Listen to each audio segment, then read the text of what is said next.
Arsenal Fulham. I think. Bruv, So Where do you want to I'm start? a bit too happy. I expected that from you. Where do you want to start? Not him.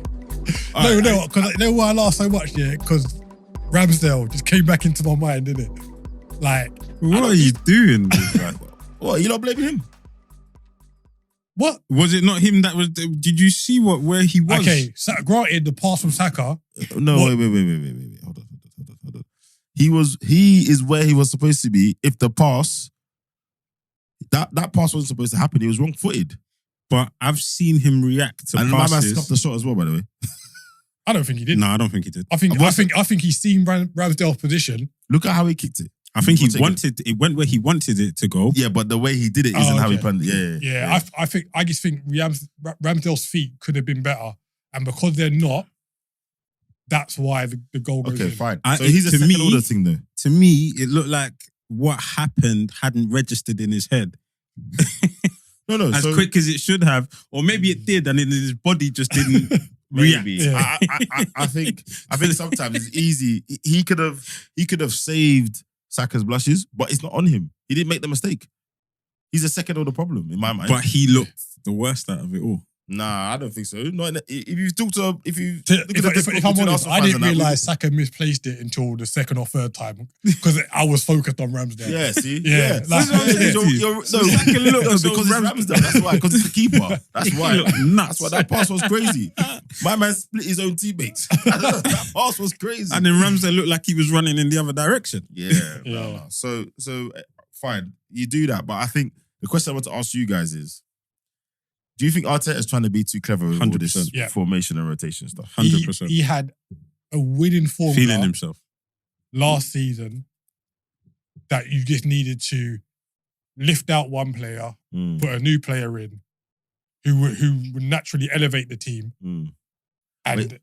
But it's had two issues though. One, Zinchenko was injured, so that whole inverted piece doesn't work from Tierney. He cannot do it. He Yeah. can do straight lines up and down. He Tim- can't- No disrespect to Yeah, Kieran, Timber but might have he been can't able do to that. do it. Them Then sprinters. Timber Timber got could have injured. done another side. Then he gets injured. Uh-huh. So now he's thinking, well, I can't do those things. I think Tierney was half a foot out the door, as we've seen now. So then why play party? Yeah, Right, can't you right, just right. play? But okay, granted, I know you want to do the inverted. You've got You Gab know, on the bench. Zinchenko's only out for a couple games. Why can't you just play a flat back four for 2 games? And then when Zinchenko comes in, Keith, where did Ben White play all last season, bro? yeah, we're saying right back. Like you play. Brother, what's the problem? I don't understand. What are we doing Yeah, there? there must be something up with Gabriel. Like they must have beef or something. Because he kept saying, and it worried me in preseason, but I didn't want to say anything because it's hard. John's Arteta, blah, blah, blah. Oh, we can't be predictable this season. We can't. I'm like, brother, relax. It was one season and we didn't even win the league. It was like, no one's worried about us like that. We can't be predictable. Do the same thing again for the first few games. Now, granted, we've had a better start this season than we had last season. Don't get me wrong. But these are the small things about him. Like, when I talk about his arrogance, people think I'm being whatever. Just start with what you know. But again, if it had worked, and it's worked for a couple of games, but it hasn't been smooth, we've not been as fluid as we would like. And yeah, two or three things have conspired. I think the third thing as well is it looks like, and again, it's inference, but he doesn't want to leave Rice without Partey, like at no cost. Because remember, Partey's not actually playing right back. When you watch the game, he's nowhere near. He's inverted. He's going inverted. Yeah, he's nowhere near the right So back. It essentially, becomes like, what are we saying? 3 at the back? yeah, essentially. Yeah, that's what it is. So it's almost like I'll wait for Rice to get comfortable in what we do, and then I'll pick one of the two of them. Because to your point, there we have options where you don't have to force that. We have options. Ben White played right back all last season. He did it well. Him and the Saka combination, Yeah, which is where he ends up anyway. He ends up kind of on. he drifts, doesn't he? Yeah, 'Cause it's yeah, like he a ends up there natural anyway. reaction. Yeah. I think there's a few issues there. I think trying to force Havertz into the team is Yeah. not working, number one. Mm. So there's an imbalance there. Then again, trying to fit Rice into the team Mm, and then trying to keep Partey in the team. yeah, Then also not deciding to leave Gab on the bench. mm. And then you're right, like the issue you pointed out of injuries, Mm. right? So I think it's a melting pot of issues, but But the only thing I will say is that it's a melting pot of issues, but Arteta, I feel like you said in your question, Arteta is making it worse than it needs to be. Yeah. Right? Too many changes, man. Too many kind of experiments. Just play it simple. I mean, it's hard. Like you said, you're having a better start than you did last season. So it's kind of June 1. How can you say, oh, it's not? What are you doing when the proof's in the pudding? When you watch the games, we're not as fluid as we were. The proof's in the pudding. Yeah, but it just looks discombobulated. Yeah, and I was surprised how long it took you to, considering how early you were behind. You didn't score to like the 70-odd minute, and I was like, if he doesn't change things early, it got to half time. I was like, right, they're not back in the game yet. Like this is mad. Yeah. To be fair to him, I think he brought Arteta at half time, which is early for him. Ooh. What? Fabio Vieira. Good game. What about him? He's looking. I mean, Ødegaard might have to look over his shoulder. Nah, not possible. What? Not possible. Did you not see how he was moving? Yeah, he was all right. But you got to do it consistently. Yeah, but obviously you got to do it consistently. Like I know. Obviously, I'm getting. It sounds like I'm getting ahead of myself, but no. He's a good player, and he looks. Yeah. And he decent. He looks like they've had him on a protein shakes as well, bro. He looks a little bit. Yeah. Listen, he was gonna have time. I think that the habits thing is interesting because it's one of those catch-22 ones where he will say, "Well, I've played 3 games, haven't lost any. We haven't played as well, but if I don't play him, he's not gonna figure out when we." Because he always says we, and he's right. Actually, it's not just the player; it's him as well. Not gonna figure out where he plays. They have an idea, and they gotta figure it out. What surprised me was the whole thing that he started and Trossard started together. So he kind of started in that kind of the left 8 bit, which is why I expected him to play anyway. And Trossard was kind of doing this like false 9 bit. So when you take it from the back and layer in all the things we talked about today, it just looked, the game looked a bit mad. It just looked all a bit mad. And Nketiah comes on. More traditional kind of focal point. Even the goal he scored, I don't think Trossard is there to slide that in. Yeah. You know? Yeah, it was a good goal. So, and was it a penalty? The other goal was a penalty, wasn't it? Yeah. Saka penalty. Yeah. Tucked it away. I was surprised Saka took it considering Ødegaard took the last one. Yeah. But Arteta did say at Palace he was surprised that Ødegaard took that penalty. Yeah. And I think they've had a word. Yeah, they must have. Penalty taker, bruv. And that's that. So look, not going to be too dire, like you say. It is 2-2. But the reason why I'm bringing it up is because when we get to the sort of games that later on in your season you look back, you know, we've got Man United soon, we've got Tottenham soon, etc. You need this stuff figured out. Yeah. So what? And just on the other side of the game, Fulham.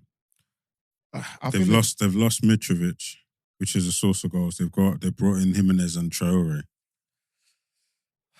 Bro, where are the goals coming from? Yeah. I'll be honest. Like Jimenez is gonna work hard, but to the point we made last week, he's not giving them enough quality. I don't think he didn't trouble us in the way with quality. He just troubled us with presence, with hard work. We've been a bit aggressive, bit of a bully.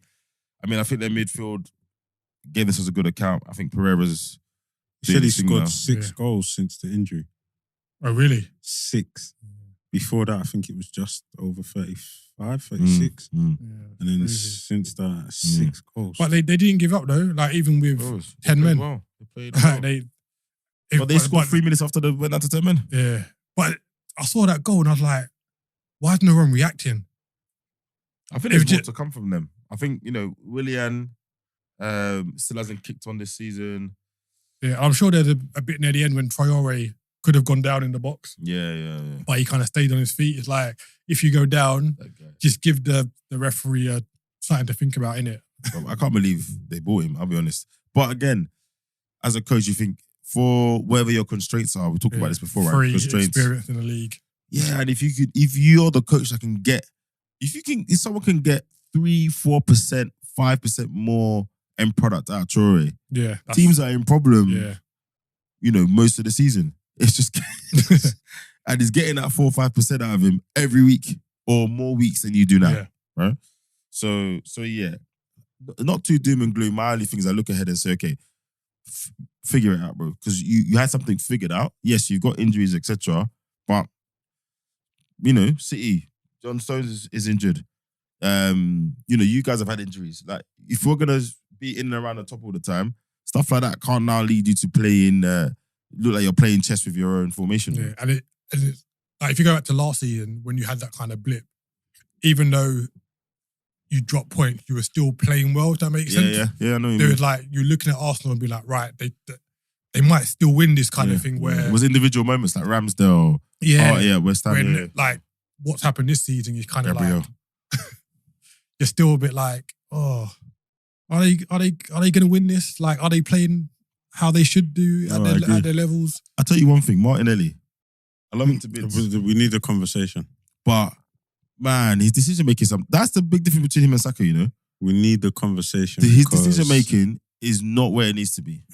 I think that's what holds it back. A lot of the times where he should shoot a bit earlier, pass a bit earlier, he just does one thing too much. And I think when you look across the other side, as soon as it's ready, Saka just does it. Whether it's a shot, whether it's a pass.